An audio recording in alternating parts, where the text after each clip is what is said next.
अंत काल रघुबरपुर जाई, जहाँ जन्म हरि भक्त कहाई। और देवता चित्त न धरई, हनुमत से ही सर्व सुख करई। संकट कटे मिटे सब पीरा, जो सुमिरै हनुमत बलबीरा। जय जय जय हनुमान गोसाई, कृपा करो गुरुदेव की नाई। जो सत बार पाठ कर सोई, छूटे बंदी महासुख होई। जो यह पढ़े हनुमान चालीसा, होए सिद्धि साखी गौरी सा। तुलसीदास सदा हर चेरा, कीजे नाथ हृदय मोह डेरा। तो लास्ट भाग है हनुमान चालीसा का। क्या बोला जा रहा है बच्चों? बोला जा रहा है हनुमान जी केवल संकट हरने वाले देवता ही नहीं, बल्कि आपके भीतर की शक्ति और साहस का प्रतीक हैं। बार बार बोला गया तुम पूर्ण हो। फोकी चीजों को हटाते जाओ, गलत चीजों को हटाते जाओ, गलत ज्ञान को हटाते जाना है। ज्ञान वही जो तुम्हें क्या मुक्ति की ओर लेके जाए, साहस की ओर लेके जाए, सच बोलने की ओर लेके जाए, ईमानदारी की ओर लेके जाए, हिम्मत दे तुम्हें सच बोलने की। वही असली ज्ञान है। बाकी सब जो ज्ञान से अहंकार आता है वो गलत है। पोथी पढ़ पढ़ जग मुआ, पंडित भया न कोय। 2.5 अक्षर प्रेम के, पढ़े सो पंडित होए। और देवता चित्त न धरी का मतलब यह नहीं कि दूसरों को मानो मत, बल्कि यह है कि मन को बिखरने मत दो। जब मन एकाग्र होकर प्रेम और साहस माने हनुमान लगा लो, पटिक जाता है, तो जीवन की हर समस्या हल्की लगने लगती है।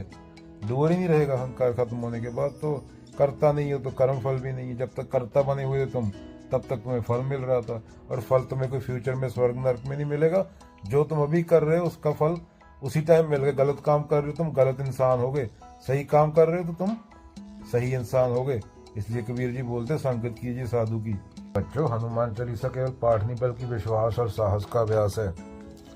कोई लक्ष्य जैसे बड़ा हो जो तुम्हारे अहंकार को मिटा दे, तुम्हारे अंदर कर्ता भाव ना बचे, तुम राम के हो जाओ जैसे हनुमान थे।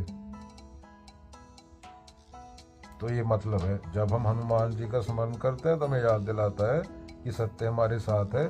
अगर तुम्हें कर्ता भाव नहीं है तो हर मुश्किल का सामना किया जा सकता है, क्योंकि तुम्हें पता चल जाता है कि करने वाला वो है, तुम करने वाले हो ही नहीं। तो फिर कर्म फल का सिद्धांत भी लागू नहीं होता और हर कर्म सच्चाई से निकलता है। एक पगला साधु था, फटी धोती, बिखरे बाल और होठों पर हंसी। गांव वाले कहते ये तो हनुमान का भक्त है, पागल है। एक दिन किसी ने उससे पूछा, बाबा तुम रोज हनुमान चालीसा क्यों पढ़ते हो? क्या सचमुच संकट मिट जाते हैं?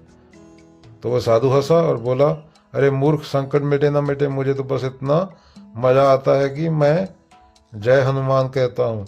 जो भीतर का डर, लालच और मोह भाग जाता है, बाकी का क्या है? संपत्ति आएगी जाएगी, शरीर भी जाएगा, लेकिन यह जो भीतर साहस जलता है, भीतर सत्य है, वह किसी मृत्यु से नहीं डरता। इतना कहकर वह बालक जैसी मस्ती में उछल पड़ा।